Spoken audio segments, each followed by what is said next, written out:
Assalamualaikum warahmatullahi wabarakatuh. Bismillah walhamdulillah wassalatu wassalamu ala rasulillah Sayyidina wa maulana Muhammad wa ala alihi wa sahbihi wa mawalah. La hawla wa la quwata illa billah, amma ba'd. Saudara dan saudari yang saya cintai dan saya muliakan, yang dirahmati Allah subhanahu wa ta'ala, alhamdulillah pada kesempatan yang baik ini kita dipertemukan oleh Allah dalam keadaan sehat walafiat.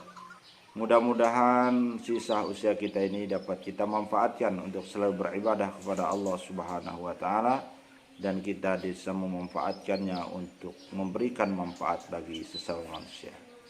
Bagi yang taat, mudah-mudahan terus dapat meningkatkan ketaatannya kepada Allah, dan bagi yang masih bergelimang dalam dosa dan kemaksiatan, mudah-mudahan segera bertobat kepada Allah subhanahu wa ta'ala. Dalam kesempatan yang baik ini kita akan membicarakan tentang hal-hal yang membatalkan puasa. Setelah kita membahas tentang syarat dan rukunnya, tentunya karena puasa ini adalah ibadah yang besar, pahalanya besar, dan termasuk ke dalam salah satu kewajiban kita yang menjadi rukun Islam dari salah satu rukun Islam yang 5.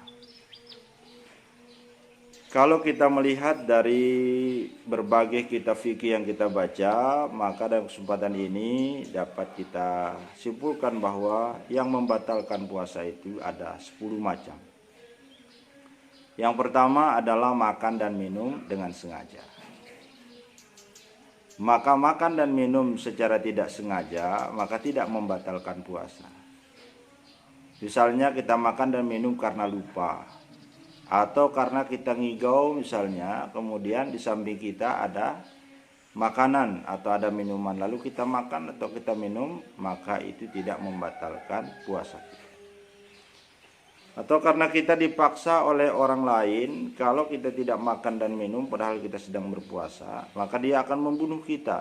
Maka makan dan minum saat itu tidak membatalkan ibadah puasa kita. Kemudian yang kedua adalah memasukkan sesuatu ke 5 rongga yang terbuka. 3 di atas, 2 di bawah. Yang di atas ada telinga, hidung, dan mulut. Sementara yang di bawah ada 2, yaitu kubul dan dubur. Batas rongga mulut yang tidak boleh masuk makanan atau sesuatu itu adalah kalau dia melewati tenggorokan, maka batallah puasanya. Kemudian hidung adalah batas rongga luar. Kalau dia melewati rongga luarnya, maka batal puasanya. Telinga dia sebatas kita menggaruk dengan jari kelingking. Begitu lewat dari apa yang bisa kita garuk, maka batallah puasa. Itu kalau kita masukkannya secara sengaja. Tapi kalau kita karena lupa atau dalam keadaan tidur memasukkan sesuatu, maka tidak membatalkan puasa.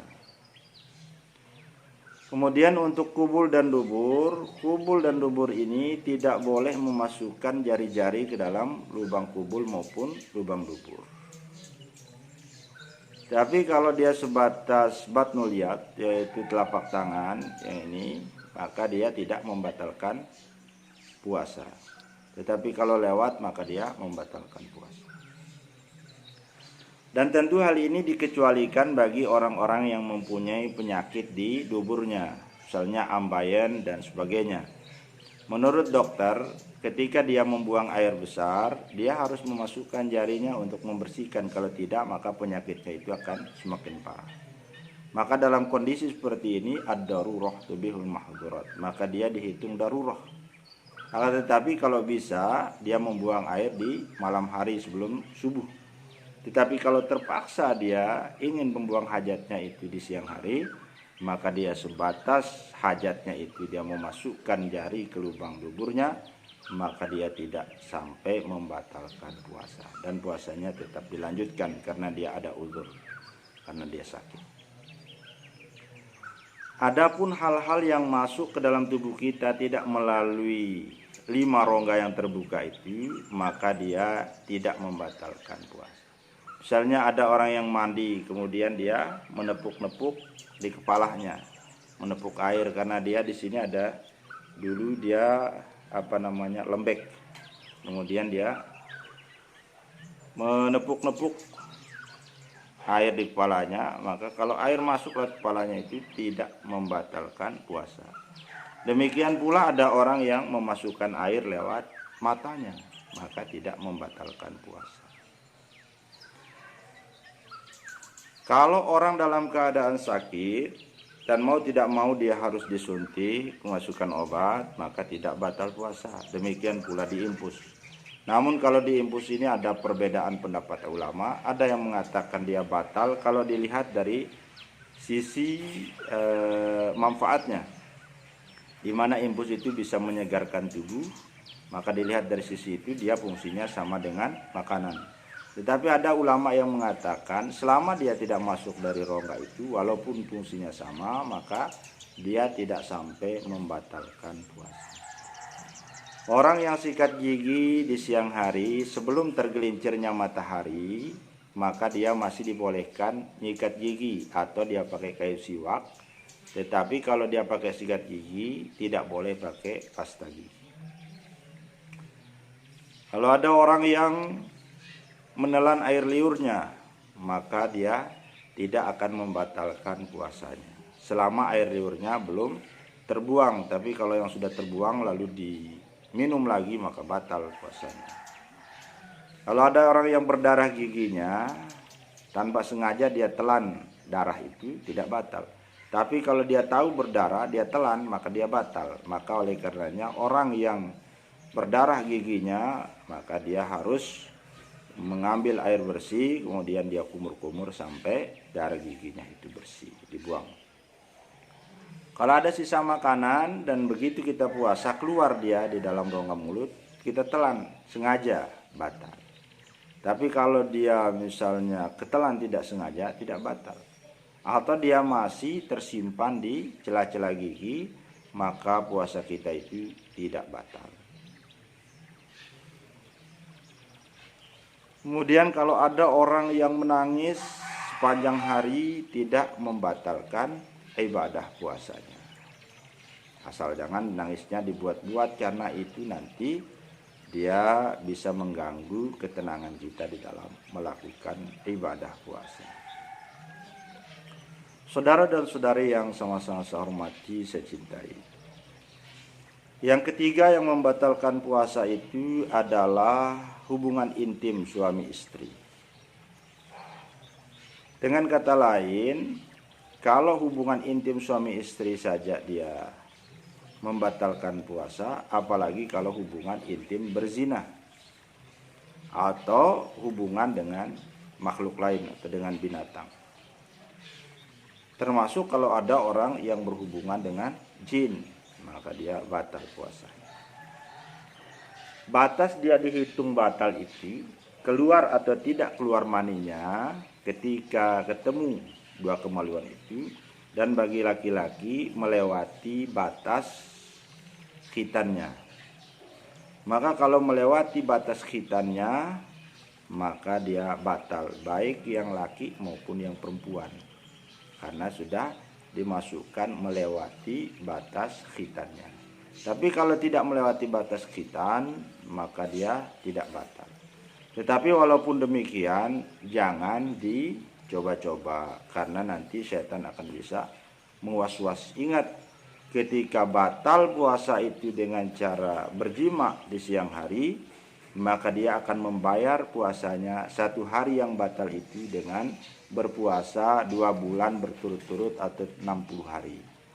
Kalau dia tidak mampu membayar berpuasa 60 hari, maka dia akan membayar kiparatnya sebanyak 60 fakir miskin diberikan makan 1 orang 1 porsi. Tetapi jangan lantas karena kita orang kaya lalu hukum ini kita remehkan. Ya sudahlah, karena saya orang kaya, kemudian nanti dia berjima di siang hari, berhubungan intim, kemudian dia membayar, maka itu lain halnya karena dia mempermainkan hukum agama. Ini kalau yang terlanjur, maka dia membayarnya dengan memberi makan 60 fakir miskin. Kemudian yang keempat adalah inzalul mani. Inzalul mani, keluarnya sperma. Ya, entah keluar itu karena dengan sebab dia menghayal, atau karena sebab dia menggosok-gosok, atau karena dia onani. Kemudian keluar maninya, maka baik laki maupun perempuan, maka batallah puasanya. Tapi kalau dia tidak sengaja, kemudian tiba-tiba maninya keluar, maka dia tidak batal. Misalnya dia tidur, kemudian dia bermimpi basah, maka tidak batal puasanya. Atau karena dia tidak sengaja, karena begitu tegangan tinggi, dia melihat ada orang lewat yang seksi, lalu tiba-tiba maninya keluar.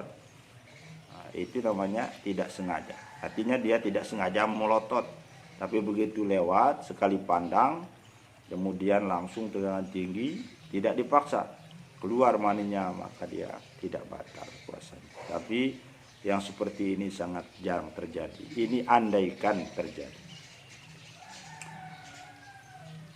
Kemudian yang bisa membatalkan puasa yang kelima adalah orang yang datang haidnya. Ketika dia sedang berpuasa, tiba-tiba di tengah hari atau di awal hari atau sebelum menjelang maghrib dia keluar haidnya, maka dia batal puasa.